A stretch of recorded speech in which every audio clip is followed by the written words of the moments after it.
पश्चिम में मनश्शे का भाग। अध्याय 17। फिर यूसुफ के जेठे मनश्शे के गोत्र का भाग चिट्ठी डालने से ये ठहरा। मनश्शे का जेठा पुत्र गिलाद का पिता माकीर योद्धा था, इस कारण उसके वंश को गिलाद और बाशान मिला। इसलिए ये भाग दूसरे मनश्शेइयों के लिए उनके कुलों के अनुसार ठहरा, अर्थात अबीएजेर, हेलेक, अस्रीएल, शेकेम, हेपेर और शमीदा, जो अपने अपने कुलों के अनुसार यूसुफ के पुत्र मनश्शे के वंश में के पुरुष थे। उनके अलग अलग वंशों के लिए ठहरा। परंतु हेपेर, जो गिलाद का पुत्र माकीर का पोता और मनश्शे का परपोता था, उसके पुत्र सलोफाद के बेटे नहीं बेटियां ही हुई, और उनके नाम महला, नोआ, होगला, मिल्का और तिरसा हैं। तब वे एली आजार याजक, नून के पुत्र यहोशू और प्रधानों के पास जाकर कहने लगीं, यहोवा ने मूसा को आज्ञा दी थी कि वो हमको हमारे भाइयों के बीच भाग दे। तो यहोशू ने यहोवा की आज्ञा के अनुसार उन्हें उनके चचाओं के बीच भाग दिया।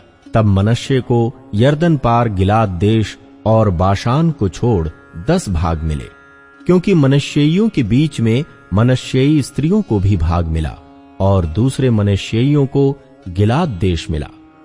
मनश्शे की सीमा आशेर से लेकर मिकमतात तक पहुंची, जो शकेम के सामने है। फिर वो दक्षिण की ओर बढ़कर ऐन तप्पूह के निवासियों तक पहुंची। तप्पूह की भूमि तो मनश्शे को मिली, परंतु तप्पूह नगर जो मनश्शे की सीमा पर बसा है, वो एप्रैमियों का ठहरा। फिर वहां से वो सीमा काना के नाले तक उतर के उसके दक्षिण की ओर तक पहुंच गई। ये नगर यद्यपि मनश्शे के नगरों के बीच में थे, तो भी एप्रैम के ठहरे। और मनश्शे की सीमा उस नाले के उत्तर की ओर से जाकर समुद्र पर निकली। दक्षिण की ओर का देश तो एप्रैम को और उत्तर की ओर का मनश्शे को मिला, और उसकी सीमा समुद्र ठहरी। और वे उत्तर की ओर आशेर से और पूर्व की ओर इस्साकार से जा मिली। और मनश्शे को इस्साकार और आशेर अपने अपने नगरों समेत बेतशान, इबलाम और अपने नगरों समेत दोर के निवासी, और अपने नगरों समेत ऐन दोर के निवासी, और अपने नगरों समेत तानाक के निवासी, और अपने नगरों समेत मगिद्दो के निवासी, ये तीनों जो ऊंचे स्थानों पर बसे हैं, मिले। परंतु मनश्शेई उन नगरों के निवासियों को उनमें से नहीं निकाल सके, इसलिए वे कनानी उस देश में बलपूर्वक बसे ही रहे। तो भी जब इस्राएली सामर्थी हो गए, तब कनानियों से बेगारी तो कराने लगे, परंतु उनको पूरी रीत से निकाल बाहर न किया। एप्रैम और मनश्शे गोत्रों द्वारा अधिक भूमि की मांग। यूसुफ की संतान यहोशू से कहने लगी, हम तो गिनती में बहुत हैं, क्योंकि अब तक यहोवा हमें आशीष ही देता आया है। फिर तूने हमारे भाग के लिए चिट्ठी डालकर क्यों एक ही अंश दिया है?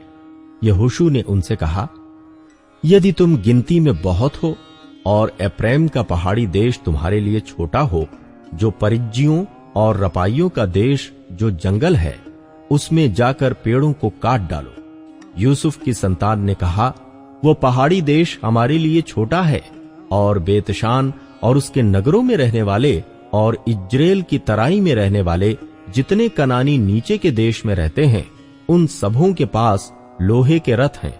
फिर यहोशू ने क्या एप्रैमी क्या मनश्शेई अर्थात यूसुफ के सारे घराने से कहा, हाँ, तुम लोग तो गिनती में बहुत हो और तुम्हारी सामर्थ्य भी बड़ी है, इसलिए तुमको केवल एक ही भाग ना मिलेगा, पहाड़ी देश भी तुम्हारा हो जाएगा।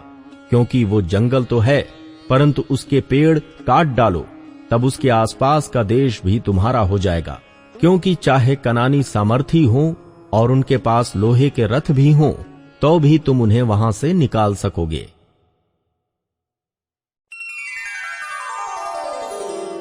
शेष देश का बंटवारा। अध्याय 18। फिर इस्राएलियों की सारी मंडली ने शीलो में इकट्ठी होकर वहां मिलाप वाले तंबू को खड़ा किया, क्योंकि देश उनके वश में आ गया था। और इस्राएलियों में से 7 गोत्रों के लोग अपना अपना भाग बिना पाए रह गए थे। तब यहोशू ने इस्राएलियों से कहा, जो देश तुम्हारे पूर्वजों के परमेश्वर यहोवा ने तुम्हें दिया है, उसे अपने अधिकार में कर लेने में तुम कब तक ढिलाई करते रहोगे?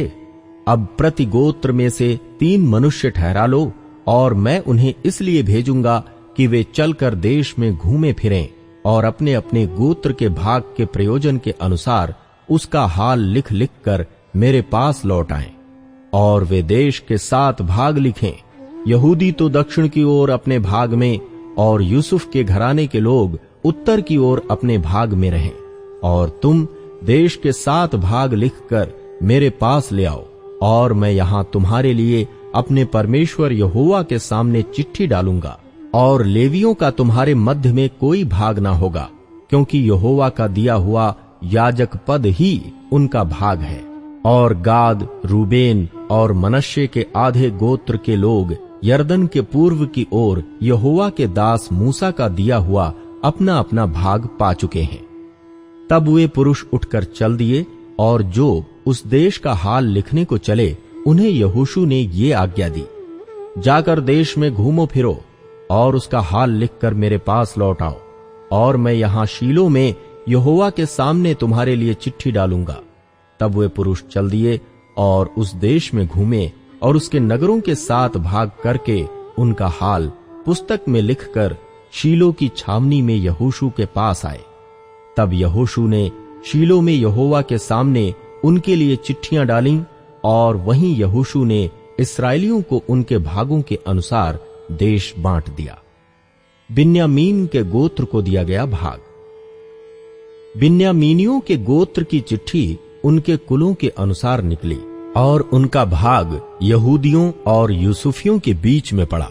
और उनकी उत्तरी सीमा यरदन से आरंभ हुई, और यरीहो की उत्तरी ओर से चढ़ते हुए पश्चिम की ओर पहाड़ी देश में होकर बेतावेन के जंगल में निकली। वहां से वो लूज को पहुंची, जो बेतेल भी कहलाता है, और लूज के दक्षिणी ओर से होते हुए निचले बेथोरोन के दक्षिणी ओर के पहाड़ के पास हो अत्रो तद्दार को उतर गई। फिर पश्चिमी सीमा मुड़ के बेथोरोन के सामने और उसके दक्षिण की ओर के पहाड़ से होते हुए किर्यतबाल नामक यहूदियों के एक नगर पर निकली, जो किर्यत्यारीम भी कहलाता है। पश्चिम की सीमा यही ठहरी।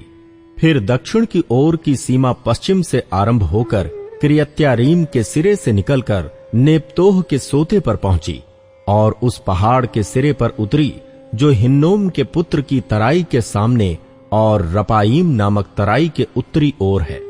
वहां से वो हिन्नोम की तराई में अर्थात यबूस के दक्षिणी ओर होकर एनरोगेल को उतरी। वहां से वो उत्तर की ओर मुड़कर एन शेमेश को निकलकर उस गली लोत की ओर गई, जो अदुम्मीम की चढ़ाई के सामने है। फिर वहां से ये रूबेन के पुत्र बोहन के पत्थर तक उतर गई। वहां से वो उत्तर की ओर जाकर अराबा के सामने के पहाड़ की ओर से होते हुए अराबा को उतरी। वहां से वो सीमा बेथोगला के उत्तरी ओर से जाकर खारे ताल के उत्तर ओर के कोल में यरदन के मुहाने पर निकली। दक्षिण की सीमा यही ठहरी, और पूर्व की ओर की सीमा यरदन ही ठहरी। बिन्यामीनियों का भाग चारों ओर की सीमाओं सहित उनके कुलों के अनुसार यही ठहरा। बिन्यामीनियों के गोत्र को उनके कुलों के अनुसार ये नगर मिले, अर्थात यरीहो, बेथोगला, एमेक कसीस, बेतराबा, समारैम, बेतैल, अब्बीम, पारा, ओप्रा, कपरम्मोनी, ओप्रनी और गेबा। ये 12 नगर और इनके गांव मिले। फिर गिबोन, रामा, बेरोत, मिस्पे, कपीरा, मोसा, रेकेम, इप्रेल, तरला, सेला, एलेप, यबूस जो यरूशलेम भी कहलाता है, गिबत और किरियत, ये 14 नगर और इनके गांव उन्हें मिले। बिन्यामीनियों का भाग उनके कुलों के अनुसार यही ठहरा।